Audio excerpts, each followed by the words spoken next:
Good morning. It's Friday the 18th of December and it's time for Boris's Best of British Bulletin, episode 24. In Scots Tory news, Scots Tory branch office supervisor, Dross MP, has had a fantastic week. Well, in his personal life he has, but in politics he's scored an own goal. Again. As if conceding the Holyrood election on his first day as Scots Tory branch office supervisor wasn't enough, he's conceded even further this week that his party can't touch the dominance of the SNP. Dross appears to also have conceded that Boris Johnson is toxic in Scotland, and the Holyrood campaign will not mention the PM if they can get away with it. Since Dross MP took over the Scots Tory branch office, they have dropped from 20% to 16% in voting intention. Maybe Jackson Coleslaw, or whatever his name was, wasn't so bad after all. In UK Tory news, Michael Gove has demanded that ScotGov give him an itemised account of all the money they have spent on Brexit preparations. The cheeky git. In return, I'm asking Michael Gove to give Scotland an itemised account of all the things that the UK government has squandered Scotland's oil and gas wealth on. Well, Scotland has received almost £200 million for Brexit preparations. Northern Ireland, with a fifth of the population, has been given £400 million from the Treasury. Yet again, Northern Ireland gets to profit from Brexit. In other news, UNICEF, the United Nations Children's Emergency Fund, for the first time in its 74-year history, has fed hungry children in England. In Southwark and South London, they have begun a programme of distributing food parcels to children in the capital of a G7 nation. Far from being grateful, the government seem to be jolly annoyed about it. See Jacob Rees Mogg's reaction here.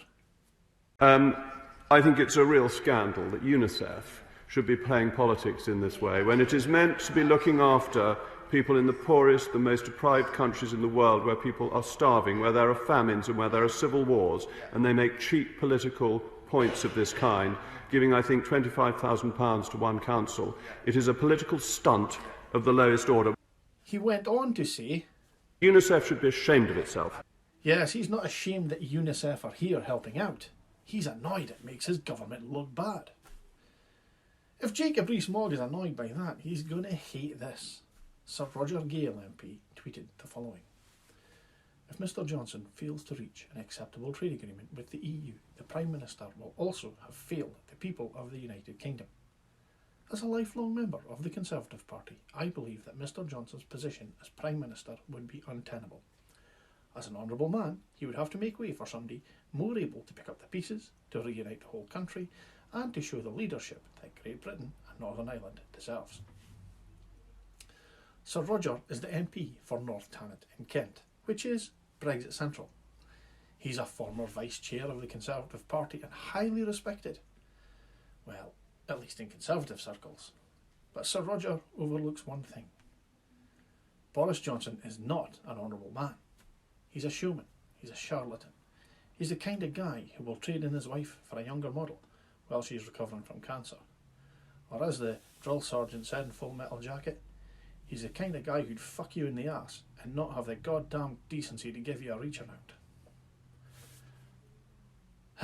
Jacob Rees-Mogg is now actually fully detached from reality. 17 polls in a row have now shown majority support for Scots independence. When asked about this, his response was, "The union has never been stronger." This week, the UK reached out an olive branch to the USA by saying that it would not apply WTO tariffs in January.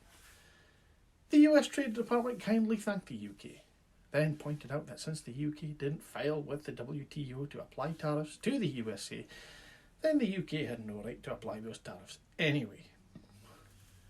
The US Trade Department did then file against the UK and will apply the WTO tariffs from January the 1st, and the UK won't be able to reciprocate. It's almost as if they don't have a clue what they're doing.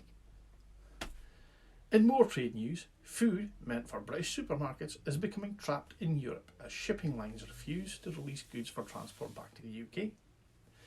Numerous shipping lines have begun refusing to come to Felixstowe port and heading straight to Europe in order to avoid the worst of the disruption caused by increased import volumes and lack of empty shipping containers.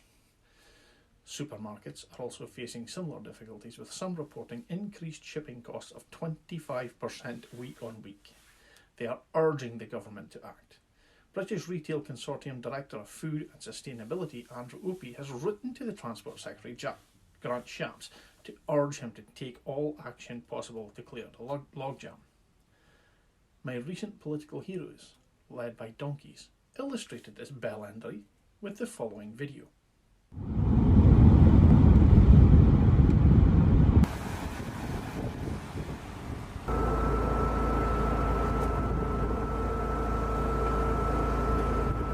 They love our cake in France. Now, I'll put it to you, all those who say that there would be barriers to trade with Europe if we were to do a Brexit, do you seriously believe that they would put up tariffs against UK produce of any kind when they know how much they want to sell us their cake, their champagne, their cheese from France? It is totally and utterly absurd. Is Germany really going to deprive its firms of the incredible access to capital in the City of London when we import so many of their cars? Of course they won't. Of course they won't. I think the prospects are win-win for all of us. And I think it's time to ignore the pessimists and the merchants of gloom .